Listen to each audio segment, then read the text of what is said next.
All right, good evening, ladies and gentlemen. Welcome to From the Chair Where Inclusion Matters.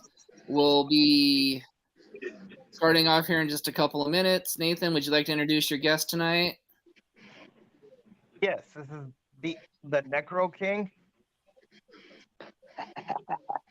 Yeah, it's the Necro King here, baby. That's right. And we'll be getting ready to start in here in just a minute.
So tonight, fans, everything you want to know about owning a promotion and some lucha libre action, you'll find out later here on the show. And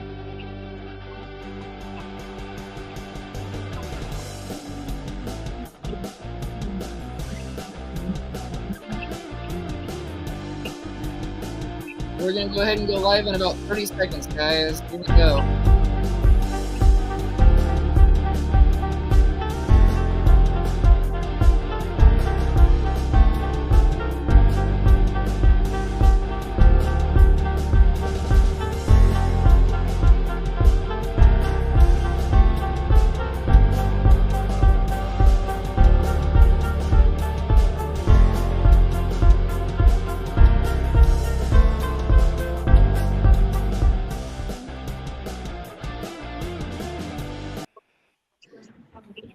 And welcome to the show. And now to your host. Well, maybe we can see him tonight. We can just see the top of his beady little forehead. But your host, Mr. Nathan Noss. How you doing, everybody? All right. Again, tonight we're interviewing the Necro King. Thank you very much for being on. Thank you for having me. So, our first question is, who were your wrestling heroes growing up? Oh man, there's so many. I would say first of all, it would probably be the Ultimate Warrior, only because I'm really big on gimmicks and stuff like that.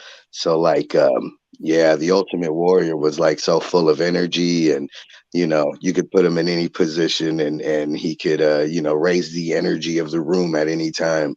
So I really, that was one of my first. And then of course Bret Hart and Shawn Michaels. Who doesn't love the excellence of execution and the heart, the main heart of the family. And you know what I mean? Those are like the three of my top favorite that I loved watching as a kid. Very good choices. Also, before I forget, I used to like this one guy named Outback Jack. I don't know, he's not too known out there. Not too many people know him, but he was really fun to watch. Like I said, I was really into the gimmick stuff, so he was really good as well. Actually, I remember him. So awesome. Yeah, he was really fun to watch, and he was one of those guys that was a big guy, but he didn't, he wasn't afraid to get technical every now and then. Really, really fun to watch. What was it like being commissioner of Compton Mania? Oh man, there's so much paperwork and so many things I had to do behind the scenes that honestly, I'm kind of glad I'm not the commissioner anymore. I'm glad somebody else is the mayor of Compton Mania now, and Mr. Pissoff is actually doing a pretty good job. But as far as me doing it, I mean, it had its ups and downs. I liked it, but then again, like I said, it was a little too much paperwork. Me, I love to be in the ring, not on the side of it.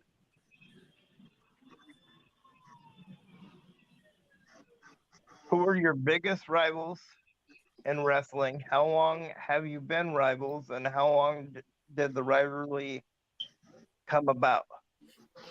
Oh man, I'd say my number one rival. He's actually very well known right now. He's making his way to the Indies right now, and he holds several championships in several companies. His name is Vito Fratelli. And me and Vito, man, we were in a couple different feds together, and we were always rivals.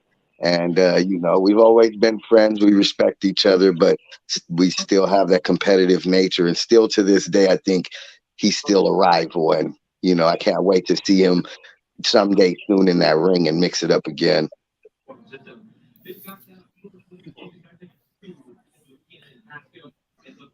Who were you trained in Go wrestling? ahead. Say again? Who were you trained? Who were your trainers in wrestling?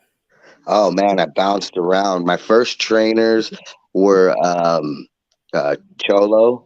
They call him Little Cholo. He was very young at the time. Him and a guy named Martin.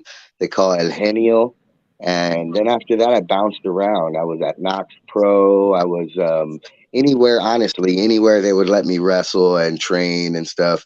I'd be there. So I'm known by a lot of people, but I'm not really trained just in one spot. I move around constantly.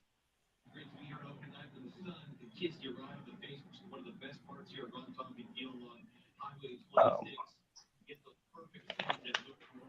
sorry. Can you tell us a little more about the companies you have worked for and why you chose to work for them? Oh yeah, most definitely. Um, First, I would say um, Anaheim Marketplace. It was called MPW.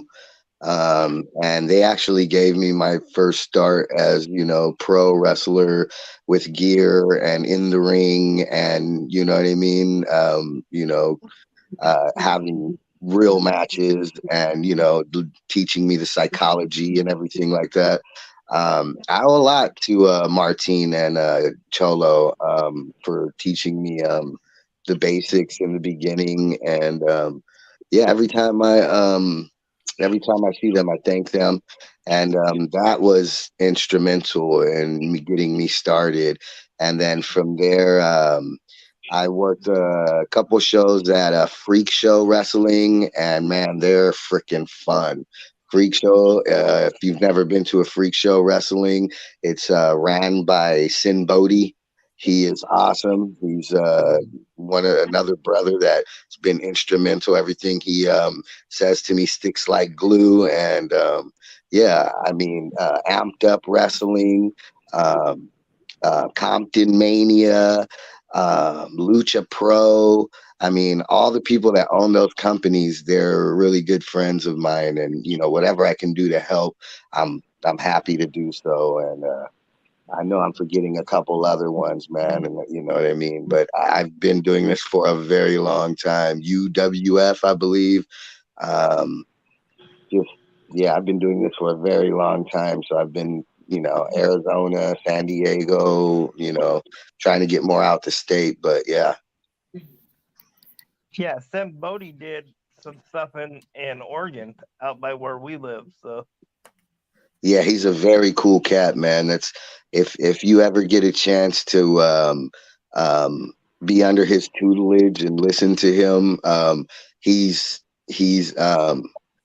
I want to say very knowledgeable, but those words can't even describe, what you could learn from Simbodi. He is very, very professional. He is just a kind-hearted person. Much love to Simbodi. Shouts out to Simbodi. Did you always know you wanted to become a professional wrestler, Or what was the true profession you wanted to become if you were not a wrestler? Honestly, my first memories as a kid, I can remember sitting at the foot of my grandmother's bed or on my grandmother's bed with her, watching, Ric Flair, WCW days, and she used to tell me, "You're going to be a wrestler," and I believe I was only about 4 or 5 then, so I really didn't take heed to it or anything like that, but the time passed, and I ended up loving wrestling more and more. And then my grandmother passed, and that really threw me into wrestling because I wanted to keep myself busy in order to not think about her so much. So she's another reason why I really jumped in head first. And yeah, I mean that's that's my that's where I got wrestling from, and I don't think I'll ever let it go. Even when I retire as a in-ring competitor, I think I'll still be doing either running shows or being a manager or something. I'll be involved in some capacity for sure. But I've always loved wrestling, and my first memories were of my grandmother telling me I was going to be a wrestler. So yeah, I pretty much kind of knew I was going to be a wrestler once I became about 10 years old.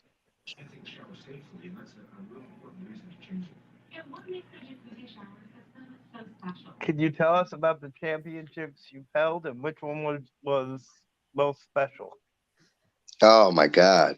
Um, yeah, I'll tell you guys, before pro wrestling, there was a big boom out here in Southern California of independent wrestling shows and like backyard stuff. And I was 12 years old, and I was doing, all kind of stuff. I know people frown upon it and stuff, but like I said, I was a kid, and that's how much I loved wrestling. We would throw shows at the park and stuff like that. And honestly, those titles that I won there at that place honestly meant more to me because now that I think about it, a lot of my friends that were there with us, they're no longer living, and I made very, very great memories with some of the people that took titles from me and that I took titles from as well. But I've held every single SCWA championship, including the women's. Yeah, trying to get super over as a heel. And so yeah, I ended up taking the women's championship, and I think that one kind of was like more of the special ones to me because I felt like I was like one of the first men to ever take a championship from a woman. So yeah, I mean, to me that was pretty funny. That was pretty special, and it goes down in my memory. That is pretty good.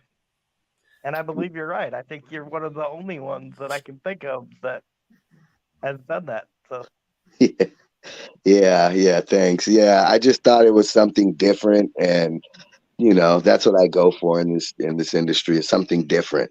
I want to do something that hasn't been done before, and at that time that hadn't been done before, I don't think so. I was like, let's do it, and it ended up going over pretty well. Actually, we ended up stopped running as SCWA, started running as MPWA, and it actually traveled over into there, and you know what I mean. We ended up running that same storyline at MPWA, I believe it was Marketplace Wrestling Alliance or something.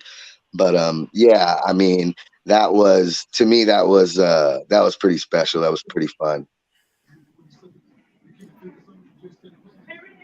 Do you prefer as to perform as a single wrestler, a tag team wrestler, or with your faction?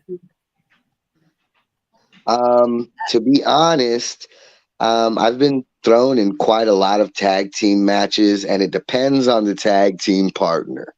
Now, that being said, I still haven't, we, the religion, aka the Graveyard Gang, we still have yet to be booked as a faction um, in a Fed. So I'm quite honestly looking forward to that. I'm looking forward to running as a faction and kind of doing almost like some invasion type storylines. The people that I handpicked for the religion, I believe, are perfect fits.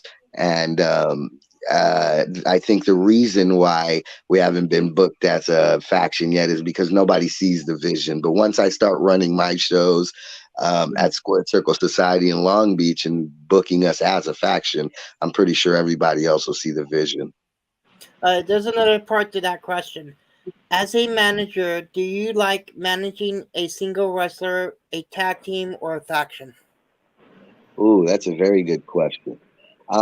Honestly, um, I think singles only because being a manager, especially a heel manager, you have to move around a lot. You have to make sure you're heard. You have to, and if you have too many distractions going on, if you got too much going on, then it's a little bit harder for you. So if you only have your your person that you're looking after and the opponent, then you don't have too much to worry about. All you have to do is keep your eye on them and the ref, and that's more than enough right there because you only have two eyes and you got to watch three people.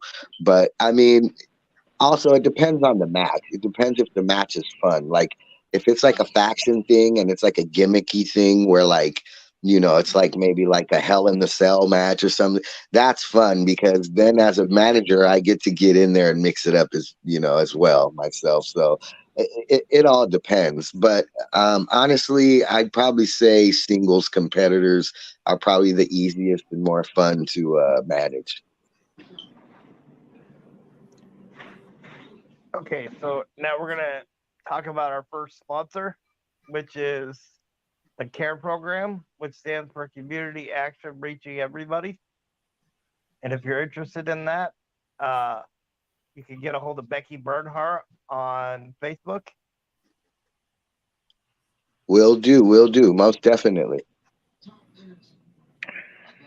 And then our next question is, we know every wrestler has a finisher.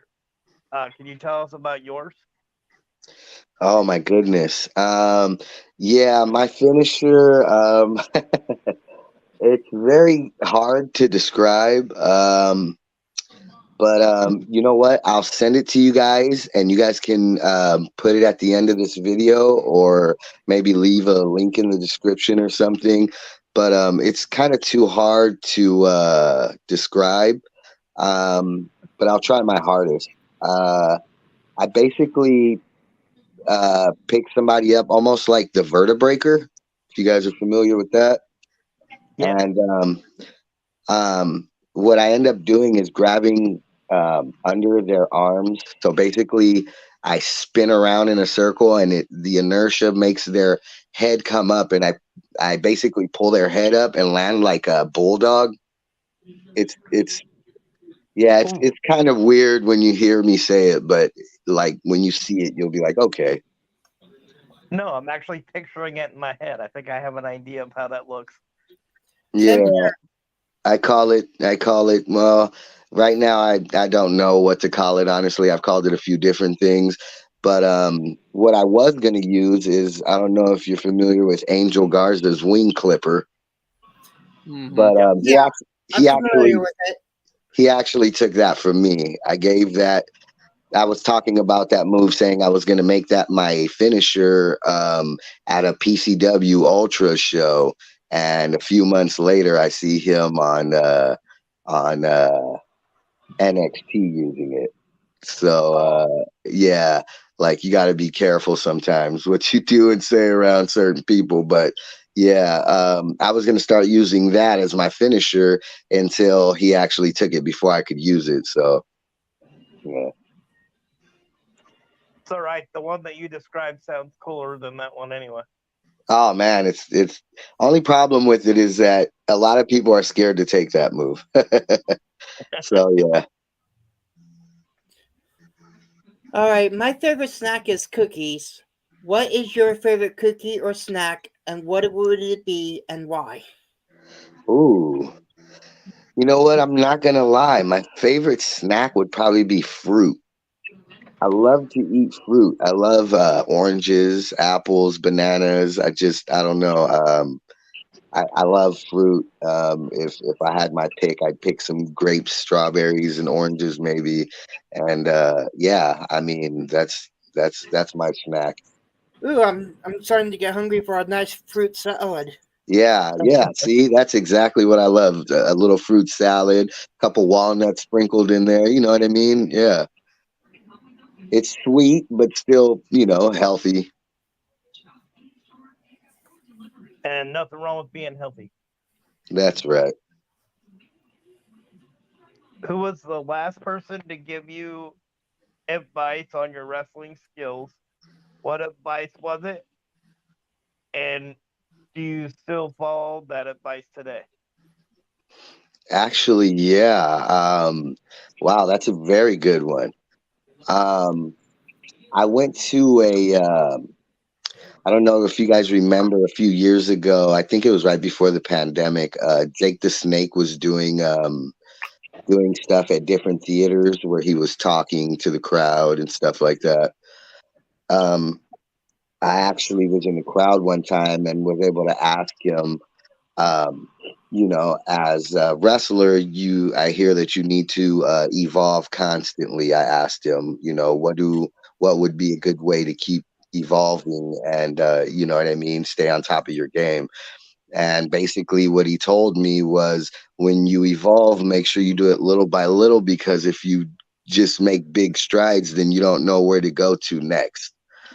And that's actually been really instrumental in me becoming the Necro King and my various little outfits I wear, and trying to come up with the next little thing to push what would be, the change in my gimmick, or the change in my attitude, or the change in my wardrobe to, make me go up to the next level, or just get more attention, by the fans and stuff. And I still use that now. I still use that till today.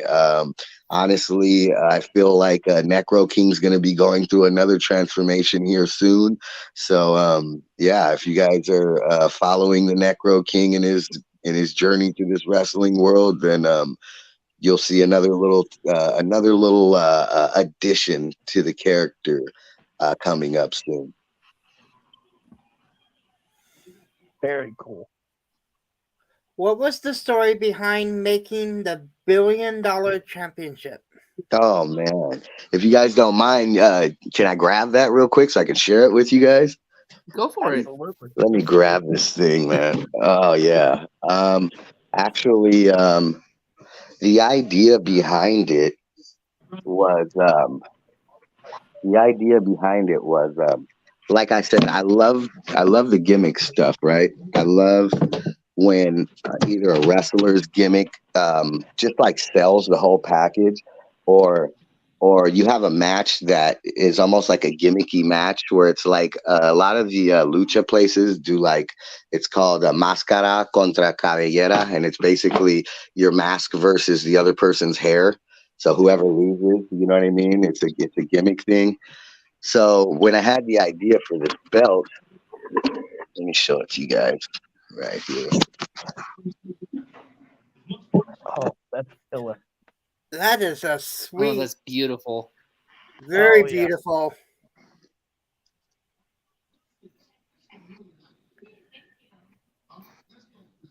That is Yeah. awesome. So the concept behind this is the person that holds it is the $1 billion champion. And if you want a chance to wrestle against the champion, you have to put up something that's collateral, meaning some money, or maybe you could be my butler for a month, or you could scrub my toilets for a month, or whatever you think you may have that might be worth something to me, for me to put my title on the line. And if I accept, the match goes on. If you win, you take the title. If I win, I take the title, and I take whatever collateral you bring for me. So basically, the title, whenever it's defended, is basically some kind of a gimmick match. And I bring that because a lot of wrestlers nowadays, they don't have a gimmick. They're just themselves. You know what I mean? And with this title, if you hold this title, you don't have to worry about having a gimmick or being gimmicky because the title does it for you. I don't know if that makes sense, but in order to get other guys over that wouldn't normally get over, I think this title might be that vessel. That makes absolute sense. And I'll tell you right now, I've been watching wrestling for over 30 years, and that's probably one of the most creative titles that I've heard of. I appreciate it, man. Like I said, I keep trying to be original and keep bringing stuff that people haven't seen or heard of. And if you come to Squared Circle Society on May 19th, I guarantee you'll see, hear, and experience stuff in wrestling that you've never experienced before.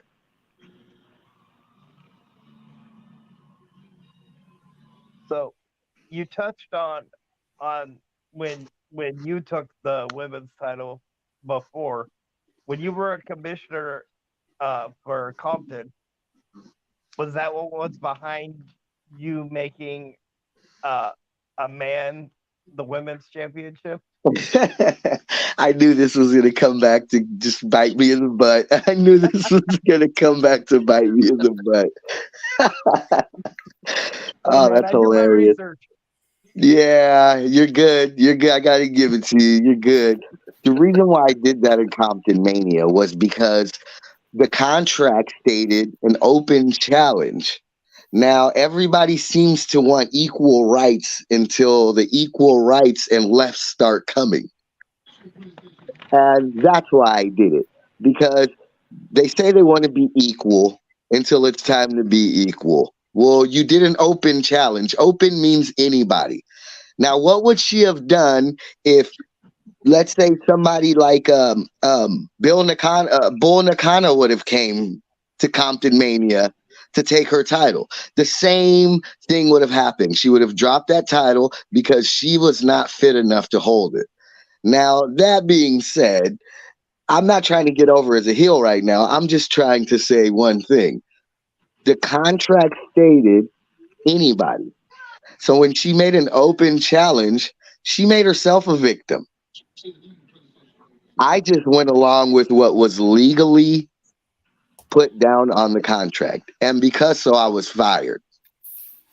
Now, that left a salty taste in my mouth. I'm not going to lie. Then after that, I showed up back at Compton Mania Monday night, Compton Mania, and they tried to badger me about it. But, I'm still going to hold my ground and say, look, the contract was legal. She made an open challenge. You make your bed, you have to lie in it. That had nothing to do with me being women's champion before. That has nothing to do with the past. It has nothing to do with anything of that nature. It has to do with actions and consequences. And Candy Girl made her bed. And now that she's lying in it, she doesn't like it. But that's not for me to decipher. That's for her to try to recognize before she makes an open challenge. Now, the next time, if there is a next time, she holds that title or another and wants to make an open challenge, she better make sure she does her due process to let everybody know it's a woman she wants to wrestle. Because if she says open challenge, it's an open challenge. Let's turn the tables real quick before the next question comes. Say I was the champion and I made an open challenge and Candy Girl came out and beat me. Would that be okay? I'm sure everybody would be like, yeah, that would be okay. But when the shoe is on the other foot, the complainers come out. You see, this world isn't for participation champions. It's for real champions. And if you want to issue an open challenge, you have to deal with the consequences. I love that answer. I'm just being real, man. And I'll tell you, the podcast I saw you on was the guys from Compton Mania. I recommend that podcast also. Most definitely. Thank you. And Mr. Pissoff and the guy that won the women's title. Shiloh Greaves. Yep. Yeah. Yeah, unfortunately, I don't see us in the near future getting in the ring together, but one day soon, hopefully, I'll get my hands on that Shiloh Greaves and we'll see, you know, how much of a woman, I mean, I'm sorry, how much of a man he really is.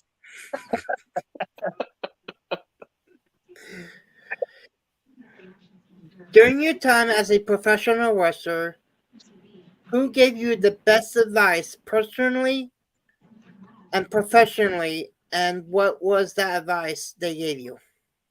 Oh, man.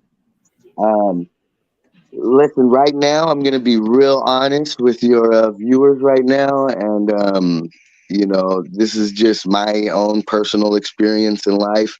When I was younger, I was, dealing with gangs and stuff like that. And my rival, Vito Fratelli, put me to the side. I don't know if you remember this or not. But we used to actually have other gang members from different places come down to the places where we were wrestling and try to like run us off and stuff like that. And I would stand my ground. And he used to tell me like you have to pick your battles, bro. You know what I mean? But back then I was really hard headed. Like I said, I was doing stupid stuff and gang banging and doing all kind of crazy stuff. So it was like second nature to me to do stupid stuff like that. But he actually pulled me aside and he let me know, like, dude, if you keep doing this and something goes wrong, you're not going to be here anymore to wrestle. And I know you love to wrestle. And, he basically told me to stop the BS. And it took a little time for me to get out of that kind of lifestyle and basically turn my life around. Like, you know what I mean? Start going to the gym, start eating right, start, you know, um, um, stay away from certain people. And, so I ended up moving and I changed my whole lifestyle. But yeah, I would say Vito Fratelli, amongst others, because he wasn't the only one telling me, but he was more or less like he pulled me to the side and kind of did it one on one. And you know what I mean? No ego, no, he didn't make it sound like he thought he was better than me because of my lifestyle choices or anything. And, I actually appreciate him. I don't know if he's watching now or not, or if he'll be watching this, but I appreciate you, man. Like I said, we're rivals and stuff, but he's helped me through a lot of stuff. I mean, we've gone through a lot of stuff, as well. We've almost fought each other and stuff like that. But I've always looked at him as a brother, and yeah, he's most definitely, I think, him and my wife basically got me away from that lifestyle I was living. So yeah, most definitely Vito Fratelli, and I can't forget my wife.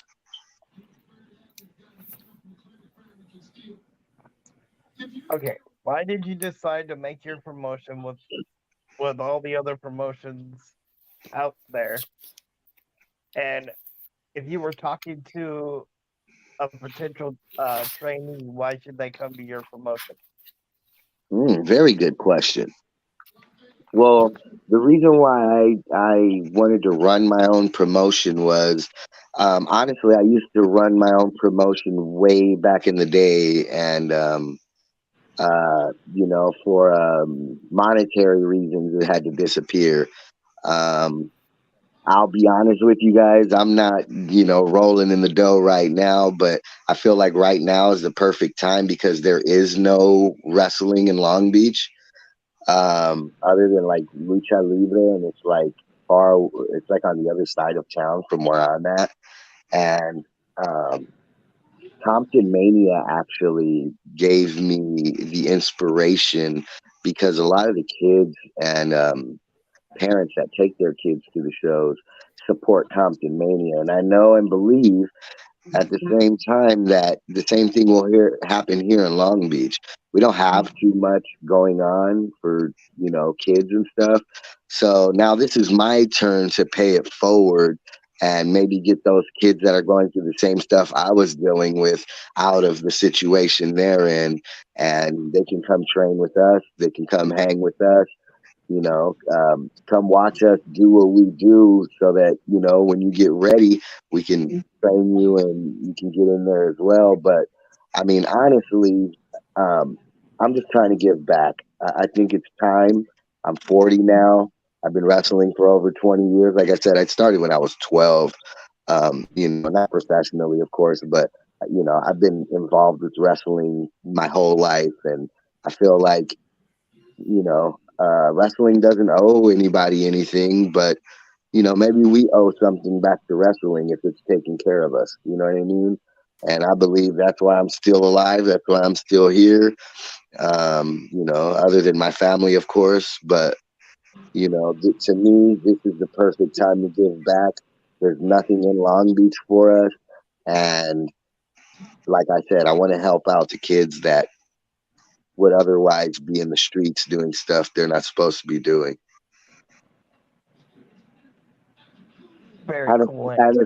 and as far as the rest of the other companies that are out there, no shade on them, but I'm not focused on them. I'm not right now. I have tunnel vision on what we're doing. So if you want to be a part of it, message me on Facebook, or hopefully there'll be a link here or something where you guys can get a hold of me. But yeah, if anybody wants to help out or just be a part of the show, call me, let me know, message me, let me know, and everyone's welcome. If you had a dream match, what would it be? Who would be involved in it, and why? And who would you put over? Oh man. Honestly, if I had a dream match, it would probably be me versus Hayabusa versus Ultimo Dragon. Even though I don't think I'm not even on that caliber, but just those are some of my favorite wrestlers, and one of the reasons why I wear a mask or used to wear a mask when I wrestle. Um, so I honestly would think that's the dream match, just because I would get to watch them both go at it and be involved in some kind of capacity. Doesn't Yeah, matter. Doesn't matter who goes over. In the end, I would honestly feel like I went over just because of the opportunity. those are two of the best wrestlers I watched in WCW. Ever. Yep. Yeah, most definitely.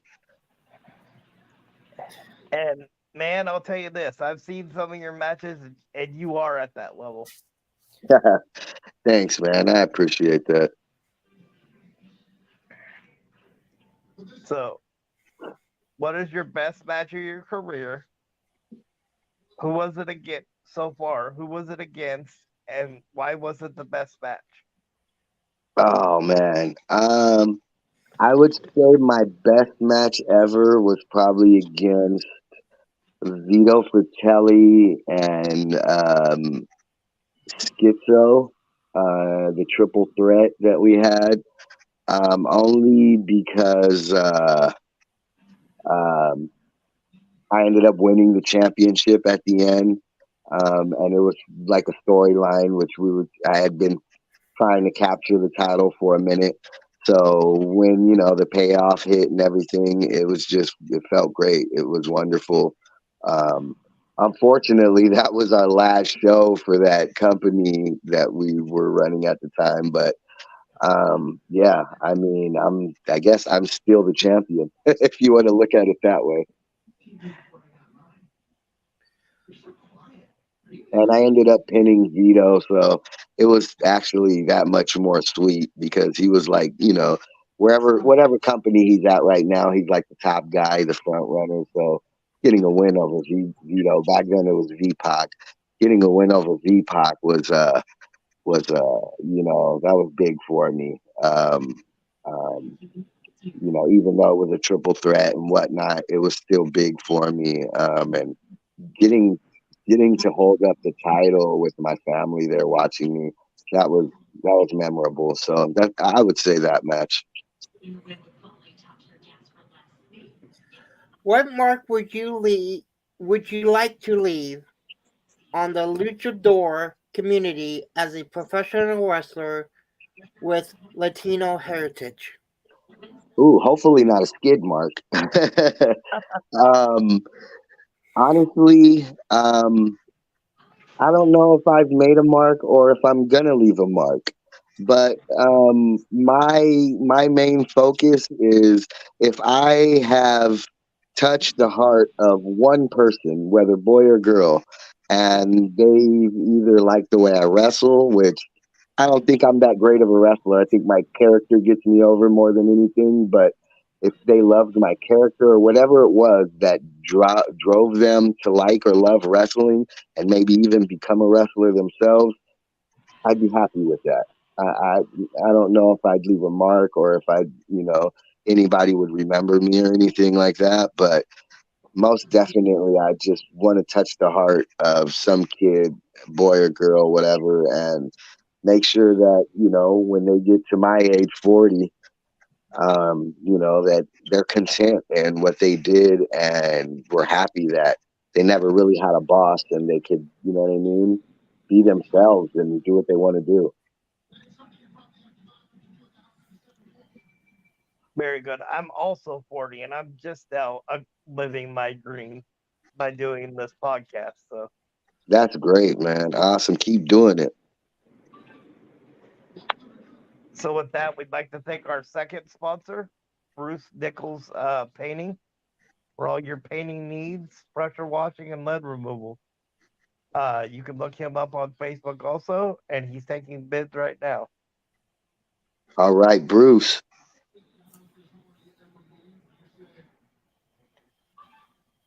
So we've all seen some pretty nasty breaks, like Dante Martin's ankle that just happened, or that just got broke at Supercard of Honor. Was your worst injury that you had in your career? I've had a few. Most of them were knee dislocations, which I've had a problem with that ever since I started in elementary, actually in junior high playing football. But yeah, that was a common injury that used to happen almost every match back in the day. I would dislocate my knee. Good thing that I've rehabbed it now. It's a lot better. Still slips out every now and then, I'm not gonna lie, but it's a lot better now. Not too long ago, in Barstow, I had a concussion. I took I believe it was a brain buster on the apron of the ring, and I wrestled for, I believe it was like 8 to 10 minutes after that, and I don't even remember wrestling the rest of the match. I know I won with a Shining Wizard that I've never done a Shining Wizard before. I don't know why. I don't know what happened or what was going through my brain. I think it was just muscle memory carrying me through it. But that was one of them. And my first really rough one was when I found out I had kidney stones. Um, I tried to pick up Vito Fratelli. I don't know if you guys know how big this guy is, but I tried to pick him up, and I guess the force that I used, I pushed a kidney stone through my urethra, and it got stuck halfway. Oh, Mm. oh, And yeah, unfortunately, I dropped him and injured him, and we had to just hurry up and try to finish the match. And that was really, really freaking painful. I wouldn't wish that on my worst enemy, but yeah, I think that was the worst. It felt, I feel you on the kidney stone. yeah, it felt like I think we all feel you on that one. it felt like my tool broke in half. It was devastating for sure. And I didn't find out until the next day, until I went to the hospital when they did a X-ray. They found the stone in my urethra. Ouch. Oh, Yeah, Oh. yeah. I think that was the most painful, the worst, for sure. well, I could honestly say that's an injury I won't forget for a while. Neither will I. Yeah, that was a brutal one. I'm not saying Dante Martin's leg wasn't bad. I'm just saying that was a pretty brutal one right there. No, I think yours chops Dante's broken Oh leg. yeah. Oh yeah. Oh yeah. That tops it big time. Felt like a broken tool, but I mean, what the match has to go on. You have to give the fans what they want. So I had to finish up that way, unfortunately. But we got the match done, and I ended up having to hurry up and get home and take the pain medication, and the next day it didn't go away. So yeah, I had to go to the hospital, and yeah, that was pretty bad. Yeah, I sympathize you on that. Yep. Yeah, thanks, guys. I like I said, I wouldn't wish that on my worst enemy. That was the worst pain I've ever went through, and I've broken my foot. I've dislocated my knee. You know what I mean? Like I've gone through some pretty bad accidents, but I think that trumped them all.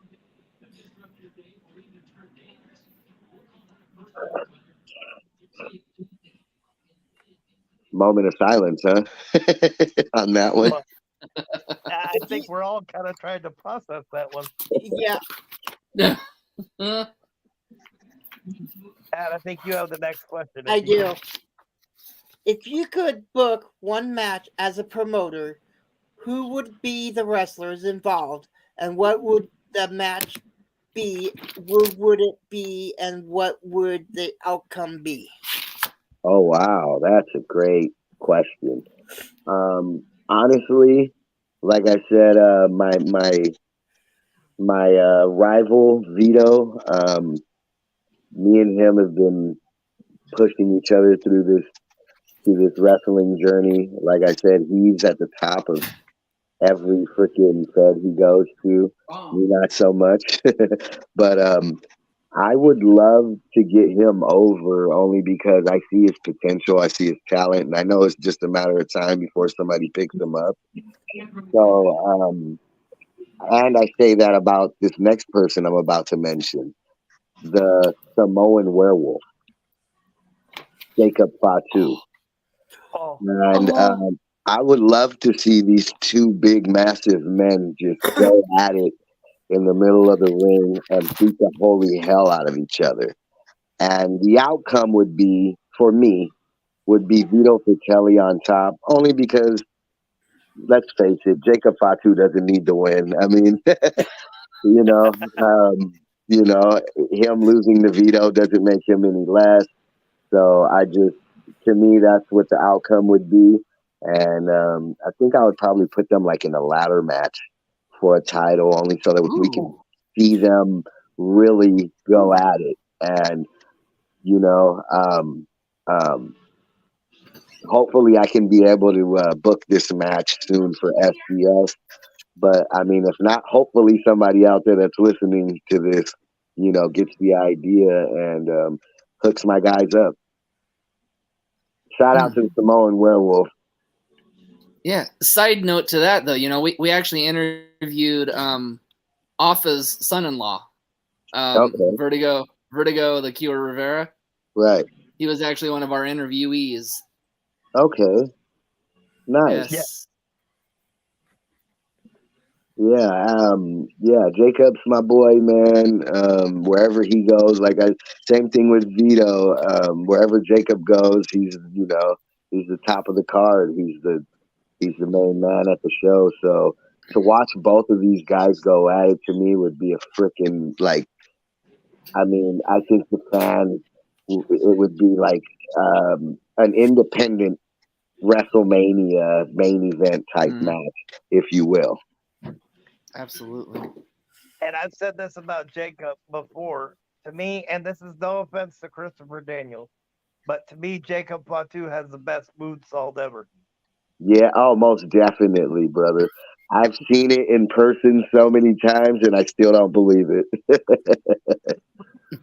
That big man can fly through the air with the easiest, with precision and ease. He makes it look easy, and it's not. It's not. I can tell you because I've hurt myself trying. It's not easy.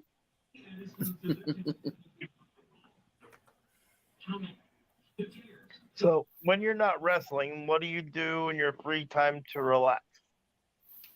Oh man, I have 2 kids and a wife. There is no free time to relax. If you're married, then you know what I mean. There's always something to do. There's always something to do. Um, but I mean, honestly, I like to spend time with my family and just relax and enjoy family time.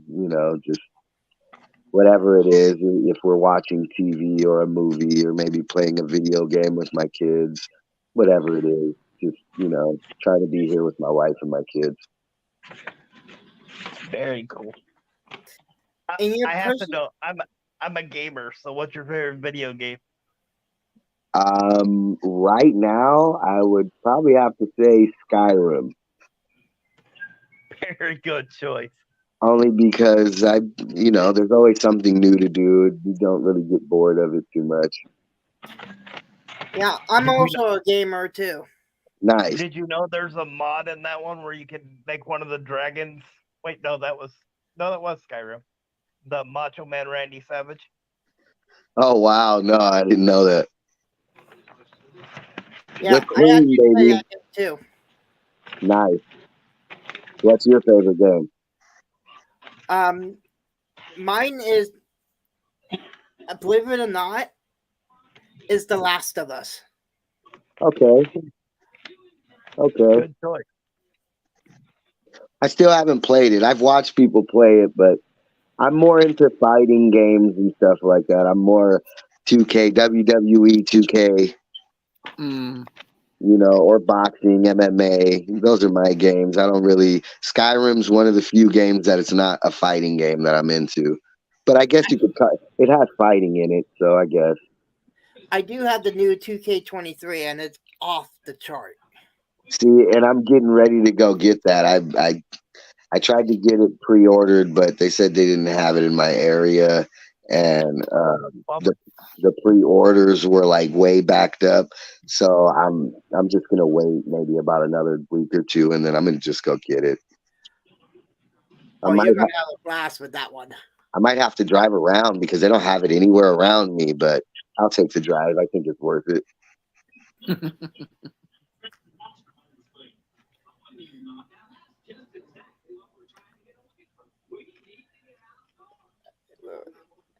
In your personal opinion, can you name your top 5 tag teams from 5 to 1? Who would they be and why? Oh, that's a very good question. Honestly, I think 5 would have to be the Bushwhackers. Like I said, I've always been a gimmick guy. I love the gimmicks. To me, gimmicks get you over, even if you really can't wrestle too well. As long as you can work the crowd and you can entertain the crowd, to me, you won. You know what I mean? Well, actually, the crowd won. If the crowd wins, then you win. So I would say the Bushwhackers. I would say the Steiners, the Steiner brothers.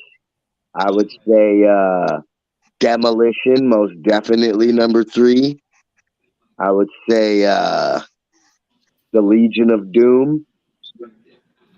And my number 1 tag team would be, and this is only because they were so dominant, would be the Brothers of Destruction. Very good. Undertaker and Kane ran that division ragged, bro. They ran through everybody. That they did. Yeah, the Bushwhackers only had one other gimmick that I know of. Yeah. Back in the NWA days. Right. The sheep herders. Yeah, right. And to me, like, that's longevity. I think if you have both the wrestling down and a nice gimmick, that's longevity. But as long as you have a good gimmick, even if you can't get over wrestling, you know what I mean? Like, you can't do backflips and all that. As long as you can work the crowd, I think you're perfectly fine. I think you know what I mean? The main thing is working the crowd. If you work the crowd, then you won. Yeah, my favorite part of the Bushwhackers, though, was when they dressed up as 2 of the Doinks. Yeah. Yeah, that was pretty funny. I mean, they were entertaining, man. You watch them when they walked in the ring swinging their arms up and down. And I mean, they really didn't have too much of a move set. They would do headbutts and lick each other, but they were entertaining. I mean, Absolutely. I've seen more teeth on an apple, but they were entertaining.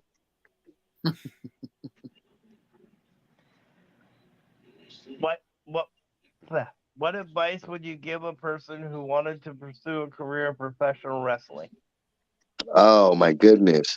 I would tell them, um, I would tell them honestly to be mentally prepared, um, because I've seen different physicals in wrestling. There's big guys, small guys.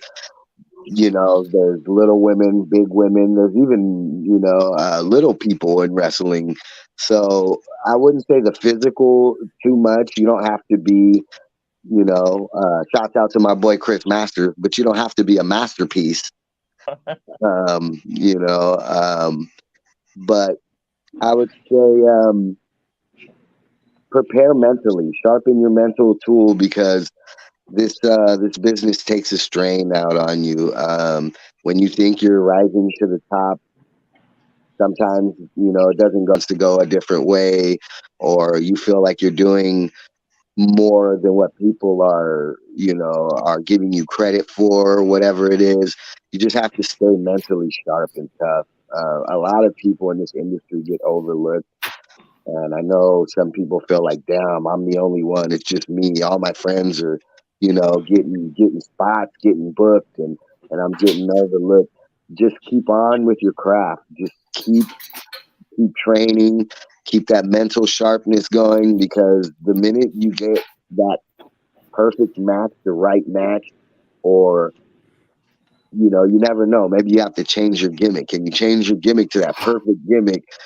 Boom, you're right there.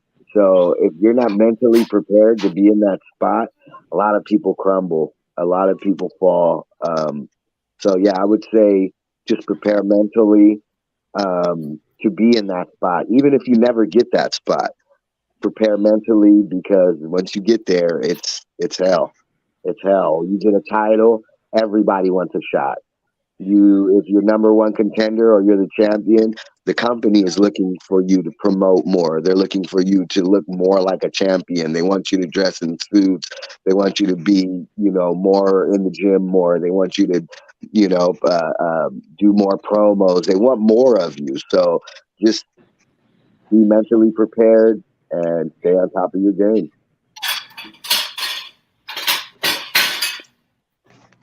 This this this beast called entertainment is very, very thirsty, and if you don't keep refilling the well, um, your dreams run dry. Honestly, so keep evolving, like Jake the Snake told me. Keep evolving. Could you give us a list from 5 to 1, your 5 best opponents, why they were listed, and why they were, or the way they were? Say again. I'm sorry. Could you give us a list from 5 to 1, your 5 best opponents, and why they were listed the way they were? Okay. Okay. Um, I would say number 5 would be Kid Knight. Shouts out to Kid Knight. I've only wrestled him a few times, but every time I wrestle this guy, he always gets the win, and it just kills me. Um, you know, he's still undefeated against me, even though I don't think I think we teamed up once, and then we've wrestled against each other twice. But every single time we've gone against each other, he's beaten me. So I would put him number 5. Number 4, I would say Rancho Camacho. Rancho Camacho is a hell of a competitor. He is one of the guys that I think is on his A game when he's on his A game. Um, he's a tough SOB. He's solid. He knows what he's doing in the ring, and that bastard gave me a concussion with that Braden Buster on the apron. So I would give him the number 4 spot. The number 3 spot, I think the number 3 spot I would have to give to, he's not well known, but it's a guy named Twisto. He's from the San Pedro area, and back in the day, we used to wrestle quite a few times against each other, and he's highly acrobatic. I'm not gonna lie, I really don't like the guy, but I mean, I won't take nothing from him. He's a hell of an athlete. He's he can do the flips and the twirls and the doodles and all that stuff. And that's why I'll give him number 3. He's actually really entertaining and fun to watch.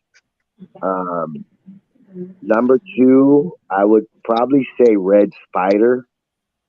Red Spider is incredible in the ring. He's a big dude, but he's very agile. He's versatile, and I'm not gonna lie to you. I was losing it in the ring one time, and he talked me down. And you know what I mean. He's a ring general, so he helped me out in the ring as well. And shouts out to Red Spider. He would have to take number 2 for that.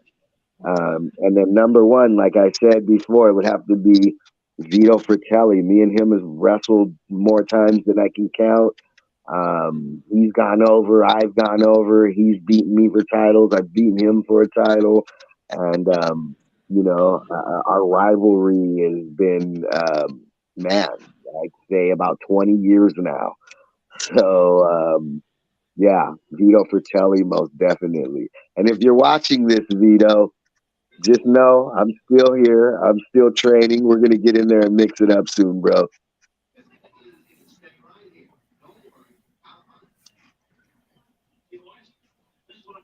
If anyone came to you and said, we want to become a professional wrestler, would you encourage them, discourage them? And if you would encourage them, would you train them? Honestly, I would have to tell them, like I said earlier, I would have to see if they have that mental toughness. A lot of people aren't cut out for this business. I know when I was younger, not too long ago, actually, I used to get bitter and get on Facebook and rant and stuff like that. And, it just isn't going to do anything for anybody. It's not going to change anything.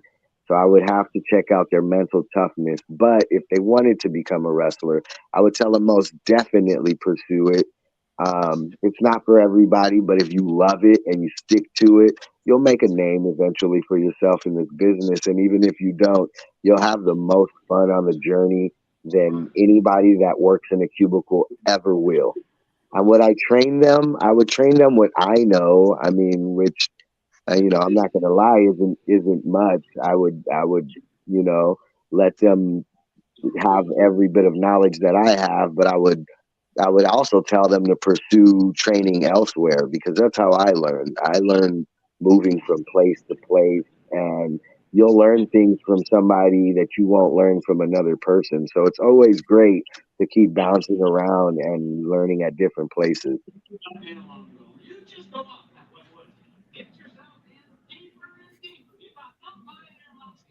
Could you give us a list of your top 5 managers from 5 to 1 and why? Oh, that's a very, very good one. Ooh, Jesus, there's been so many great ones. Let me see. You know what? I think I'm gonna say Luna Vachon in number 5. I, I'm a gimmick guy. I'll say it again. I'm a gimmick guy, and when she came out, she commanded attention. And if she didn't get it, she would scream and get it. So I love something like that. I love Luna Vachon for that. Number four, I would probably have to go with Mr. Fuji. Mr. Fuji was instrumental in a lot of Asian inspired and Asian wrestling gimmicks. Um, he was always involved. He would trip you, hit you with the cane. He was instrumental in making sure his client, if you will, won the match. And I love that. I love when the manager isn't just standing there. I love when the manager is a part of the gimmick. I love when the manager gets his hands dirty. So Mr. Fuji would be number four. Number three, I would probably have to go with Jim Cornette. Jim Cornette was so animated, the faces he would make, and his promos were actually very good. Um, to me, there's very little a manager can use at his discretion to change the outcome of a match. And just to have a voice and be able to do that, Jim Cornette was amazing. He was amazing. Um, number two, honestly, I would probably have to say Paul Bearer. Uh, Paul Bearer getting over Kane or The Undertaker. I mean, there's nothing I could say about that. You know what I mean? If The Undertaker didn't sell the gimmick with his look, I mean, Paul Bearer was just the perfect combination with that entity to make it break through the roof and make it larger than life. The same thing with Kane. He knew exactly what he was doing, and just his delivery. His delivery was just so uncanny. It was like no other. So I have to give the second spot to Paul Bearer. And number one, of course, would be the Advocate, Paul Heyman. He's timeless. I mean, ever since his time with ECW and through WCW and now the now era with WWE, I mean, Paul Heyman is just genius. I don't think any other manager has had the longevity, has had the effect on wrestling, period, that Paul Heyman has had. His ability to turn somebody that can't cut a promo into a megastar is just unrivaled. Nobody else can pull off what Paul Heyman pulls off. So that would be my number one. I like that list. Thank Little side you. note on that. Before I did this podcast, I did an internet radio show with the original Pitbull, Gary Wolf. Nice. Very nice. Shouts out to the Wolf. Very much so.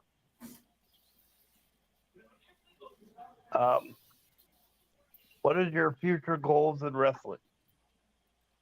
Oh man, my future goals in wrestling, honestly, the reason why I started Squared Circle Society and why the name is actually Squared Circle Society is because the Squared Circle is our home. So a lot of wrestlers, refs, um, um, company owners, managers, valets.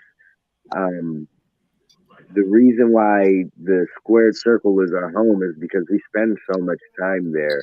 And the reason why I call it the society is because all of us that shed blood, sweat, and tears in that squared circle, whether we like each other or not, we have one common goal, and that's to make sure that the fans get what they came for.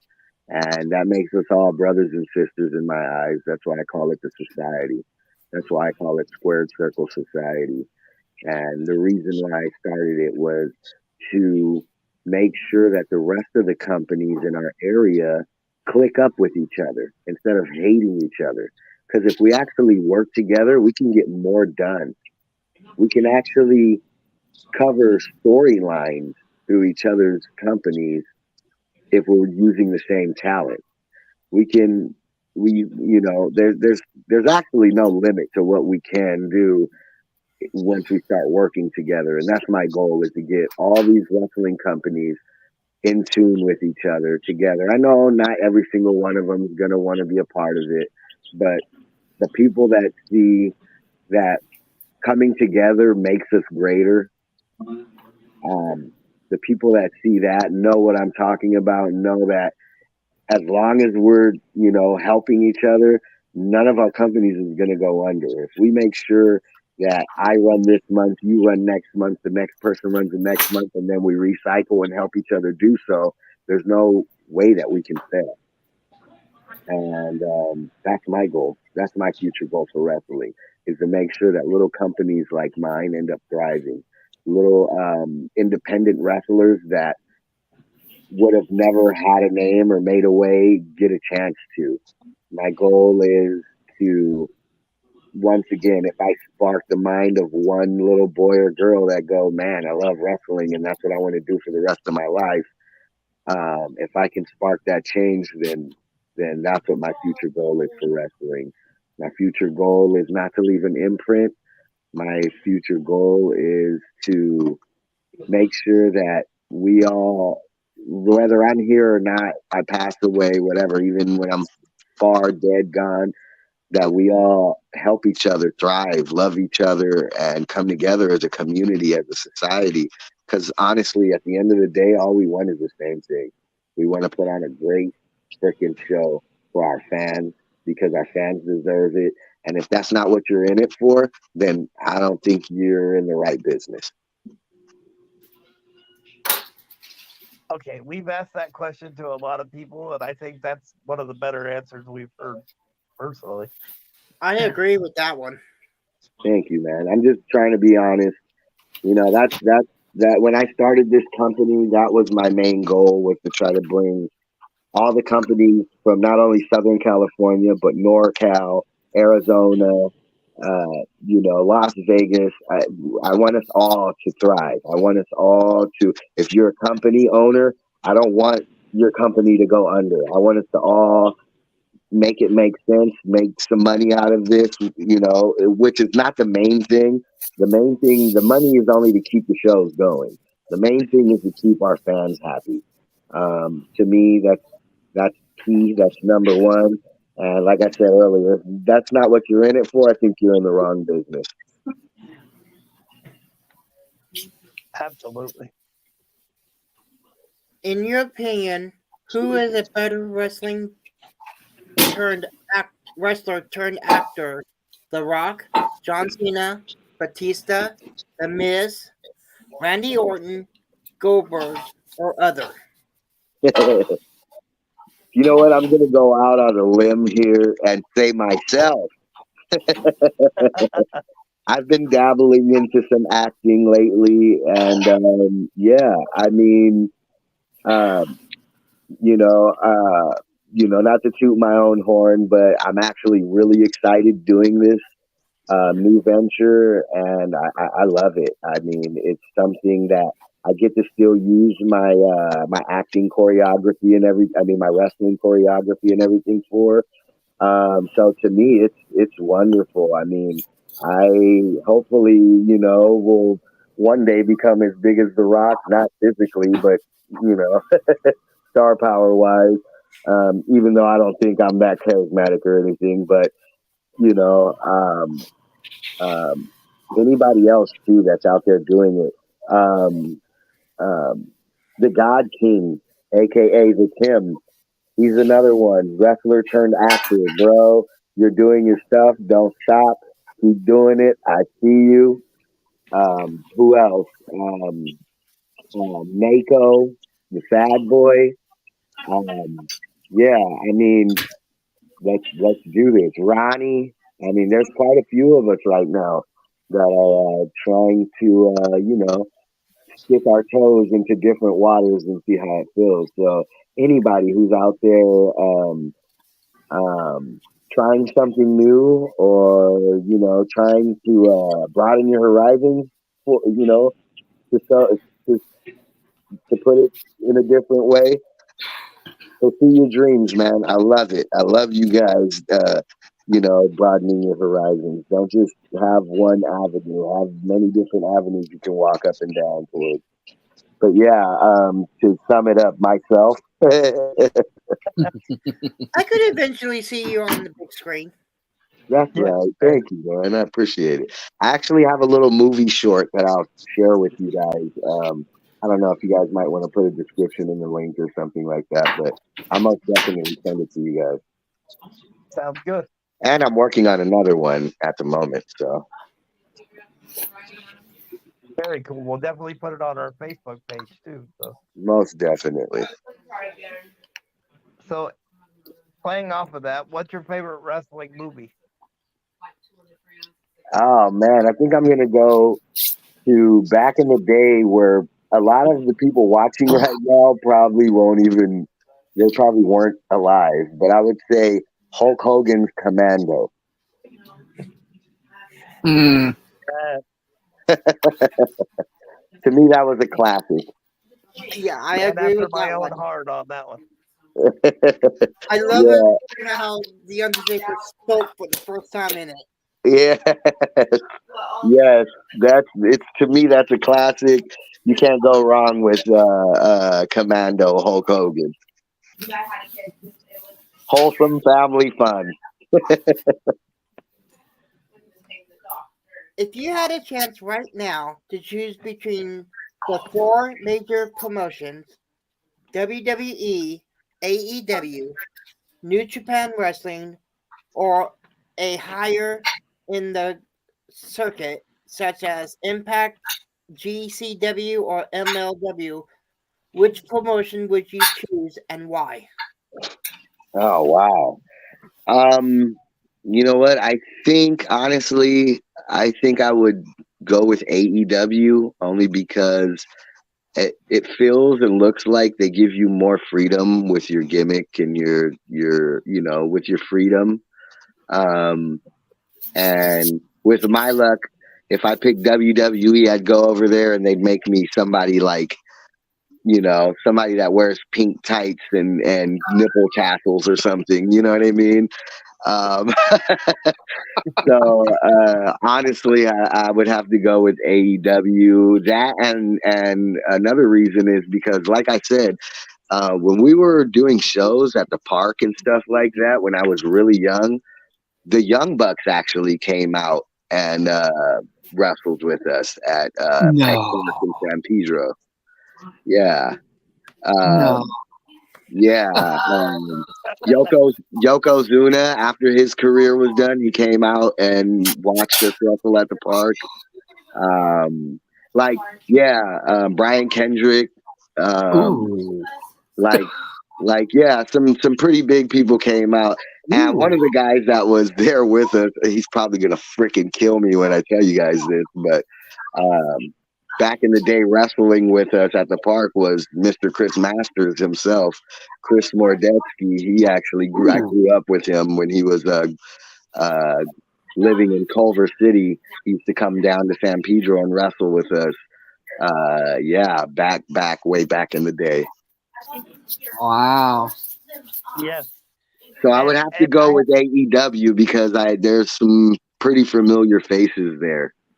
A lot of the guys, I'm familiar with a lot of the guys there. My guy Pentagon and Phoenix, my guys are over there, so I would have to go over there. Yes, the reason our executive producer oohed and awed, besides the fact that they're huge, names, is because he's probably the biggest Young Bucks fan I've ever met in my life. So That's right.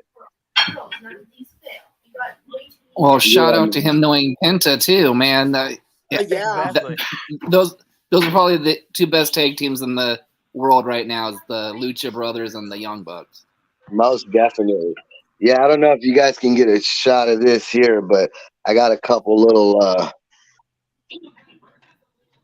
Oh. Oh, that. Oh, wow. Oh, nice. Oh. Oh. I'm trying to get the whole arm here. Let me see if I can get it. Here goes this one. Here goes this one. Oh. Ooh, that's a cool one. Is that Ray Phoenix? Rey Mysterio. That's That Rey one's- Mysterio. Oh, That one's yeah. Ray.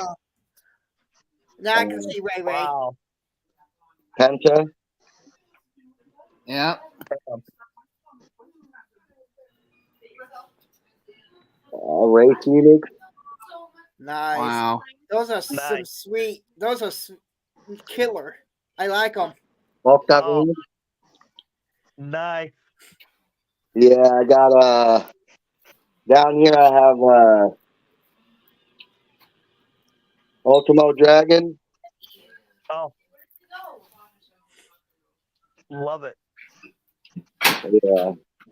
Yeah, but hopefully I'll be able to get the whole arm done soon. So our last question is, what's one story that somebody can't look up on you that they would be shocked about? Ooh. One story that they can't look up. Oh, here, let me see.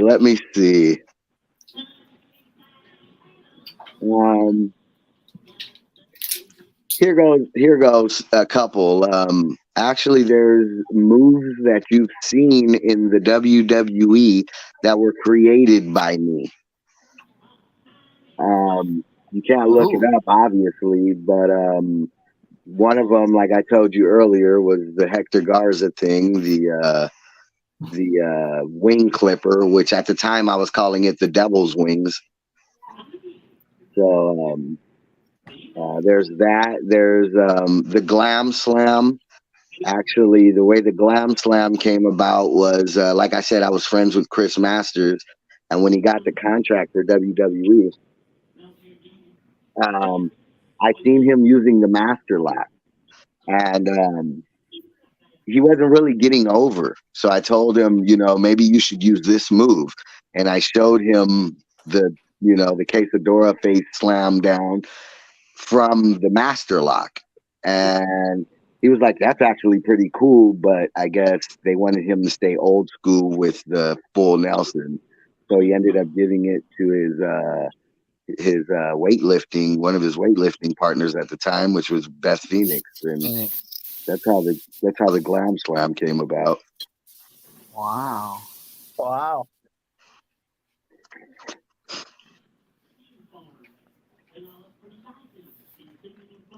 Well, that's all the questions we have. Is there anything you want to promote or anything that's coming up for you? Or Yeah, most definitely. I want you guys to check out Valor Pro Wrestling. That's going to be the 30th of this month, I believe, the 29th, the 30th of this month. Look it up on Facebook, Valor Pro Wrestling. And then in May 19th, will be the first ever SCS, Squared Circle Society Wrestling Show. Our main event will be Kiss Jr. versus Vito Fratelli for the Squared Circle Society Heavyweight Championship. Also, I'm having a battle royal to see who's going to be the inaugural $1 billion champion. So make sure you're there to check that out. I'll have a couple tag team matches and a few one-on-ones. You guys come check it out. That's May 19th at the Scottish Rite Cathedral in Long Beach, California. May 19th. Very cool. well, we want to thank you for being on, and Well, good luck in all your stuff for Squared Circle. And before we let him go, Nathan, we would also like to throw this out here. If you're looking for any media scrum after your matches or whatnot, hook us up. We will do your video scrums from your show or from our couches at your show. Most definitely. I will most definitely hit you guys up about that. I appreciate you guys. I hope you guys have a wonderful rest of your evening or day, depending on where you guys are at located. I'm in SoCal, so it's getting kind of dark here right now, Yep. but Yep. I appreciate you guys. Thank you. And I actually have a lot more people that you guys need to interview. I will go ahead and link you guys up. I appreciate you guys. Thank you for letting me, just vent here and let everybody know a little bit more about Necro King. And yeah, man, I really appreciate you guys. No Absolutely. problem. Thank you. Thank you very much. Yep. Thank you. All right, everybody. Peace out and Necro King 1. Thank you.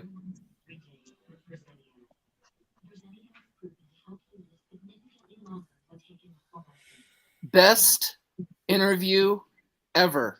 Yep. Hold on. Ladies and gentlemen, thank you again for joining us. Necro King was amazing.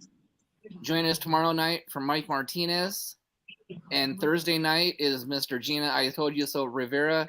And I'm not even going to badmouth this man because I've learned to come to like the guy now with everything that he does and his promos and everything. I think we're going to have a great interview. So that's our next 2 nights. And then Friday night, I believe, is Sean O'Reilly, I believe, correct? Yes, for SXPW. So those are our next 3 shows. Check us out.